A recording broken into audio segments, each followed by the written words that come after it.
आज के लेक्चर में हम बात करने वाले हैं डबल एंट्री सिस्टम के बारे में।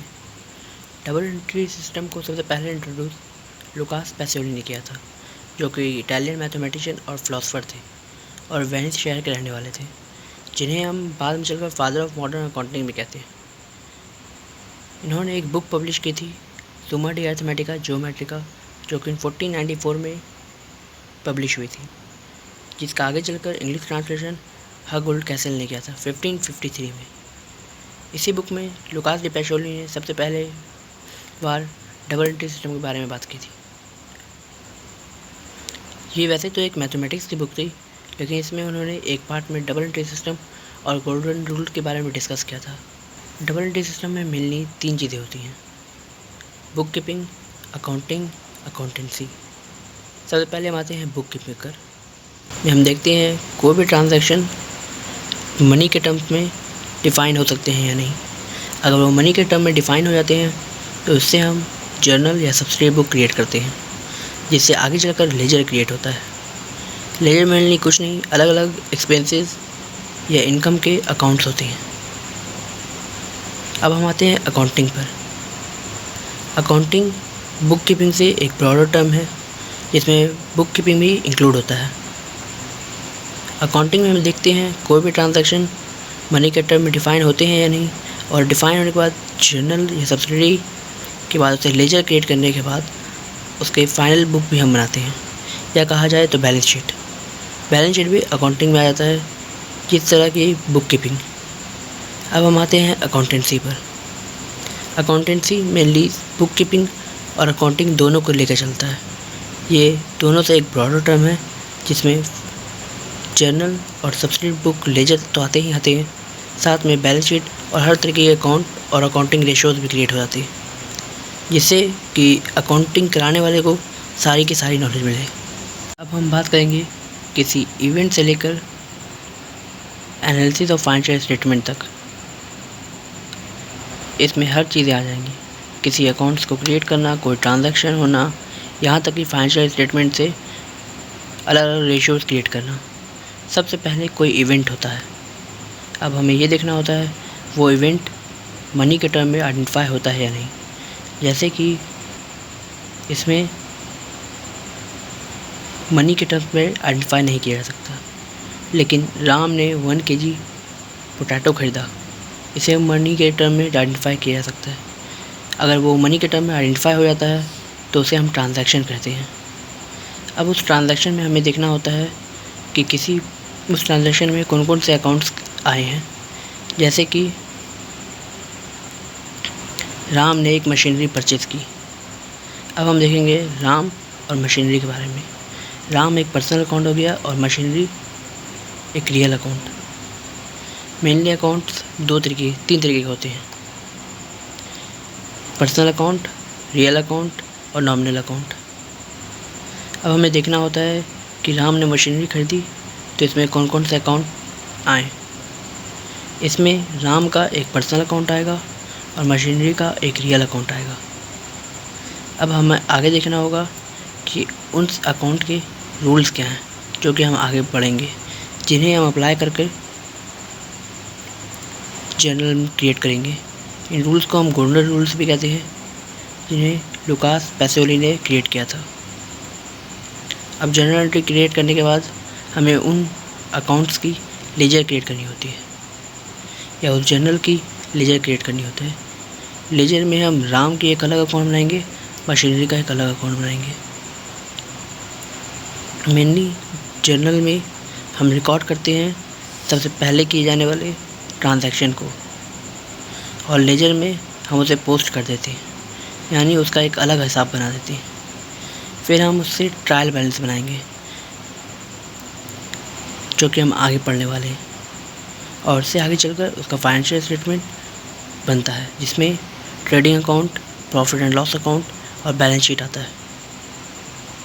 अब बैलेंस शीट और फाइनेंशियल स्टेटमेंट बनने के बाद उससे अलग अलग एनालिसिस क्रिएट होते हैं, जैसे क्या, या फिर कहा जाए तो लिक्विडिटी रेशियो और 3-4 तरीके की रेशियोज, जो कि आगे पढ़ने वाले हैं। डबल एंट्री सिस्टम में मेनली कुछ चीज़ें आती हैं, जैसे कि event, transaction, identify the accounting involve, identify the nature of accounts, apply golden rule, pass journal entry, pass ledger account, prepare trial balance, prepare financial statement और एनालाइज फाइनेंशियल स्टेटमेंट। अब पहले हम सबसे पहले इवेंट को देखेंगे। इवेंट बहुत सारे तरीके के होते हैं, जैसे आकिब कुछ लिख रहा है या फिर आकिब ने एक पेन खरीदा, तो इसमें हम इवेंट आकिब कुछ लिख रहा है भी होता है और आकिब ने कुछ खरीदा भी एक इवेंट ही होगा। लेकिन ट्रांजैक्शन सिर्फ वही होगा जिसे हम टर्म्स ऑफ मनी में देख सकें या समझा सकें। जैसे कि आकिब ने कुछ खरीदा, इसे हम टर्म्स ऑफ मनी में दिखला सकते हैं, लेकिन आकिब लिख रहा है, इसे टर्म्स ऑफ मनी में हम नहीं दिखला सकते। जब ये साबित हो जाएगा कि कोई इवेंट टर्म्स ऑफ मनी में दिखाया जा सकता है, तो उसे हम आइडेंटिफाई करेंगे कि उसमें कौन कौन से अकाउंट इन्वॉल्व हैं। अकाउंट्स मेनली 3 तरीके के होते हैं, personal account, real account, nominal account. जब हम आइडेंटिफाई कर लेते हैं कि ये कौन से अकाउंट हैं, तो उस पर हम गोल्डन रूल्स अप्लाई करेंगे।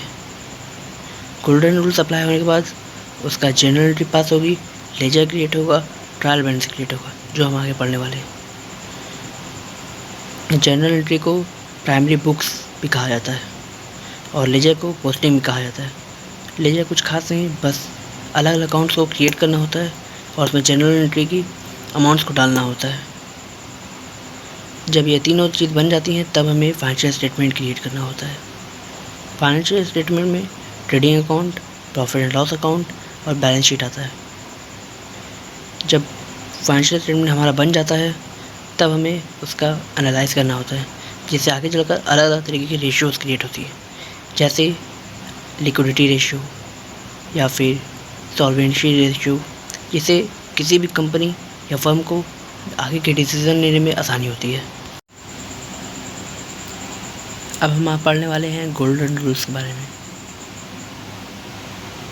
गोल्डन रूल्स को अप्लाई करने से पहले आपको पता होना चाहिए जिस पर आप गोल्डन रूल्स अप्लाई कर रहे हैं वो कौन सा अकाउंट है।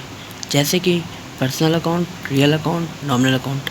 अलग अलग अकाउंट के लिए अलग अलग रूल्स होते हैं। जैसे पर्सनल अकाउंट के लिए debit the receiver, credit the giver.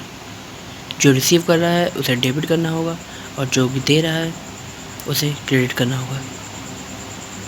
जैसे एग्जांपल के लिए पर्सनल अकाउंट बैंक अकाउंट हो सकता है, अनलिस्ट अकाउंट हो सकता है, कैपिटल अकाउंट हो सकता है। कोई भी अकाउंट जो किसी पर्सन को या खास पर्सन के रिप्रेजेंटेटिव को प्रेजेंट करता हो उसे पर्सनल अकाउंट कहेंगे। जैसे कि बैंक अकाउंट चाहे तो किसी कंपनी का हो सकता है या किसी पर्सन का हो सकता है। कोई कंपनी भी एक पर्सन को अंडर रहती है और एक बैंक अकाउंट भी एक पर्सन के अंडर रहता है। ये दोनों एक पर्सन को रिप्रेजेंट करने का कार्य करते हैं, इस कारण से पर्सनल अकाउंट कहते हैं। पर्सनल अकाउंट मेनली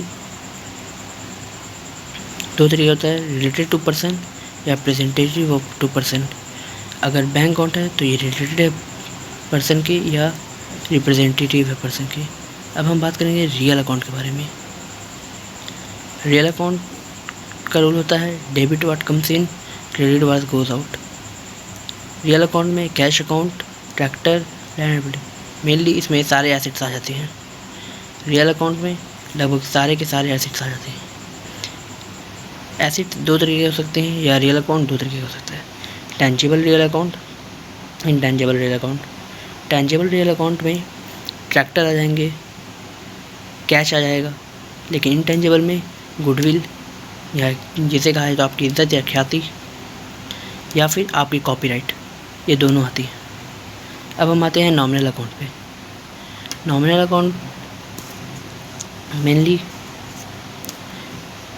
आते हैं salary account, discount account, sales account, purchase account. इसका रूल होता है debit all expenses and losses, credit all income and gain.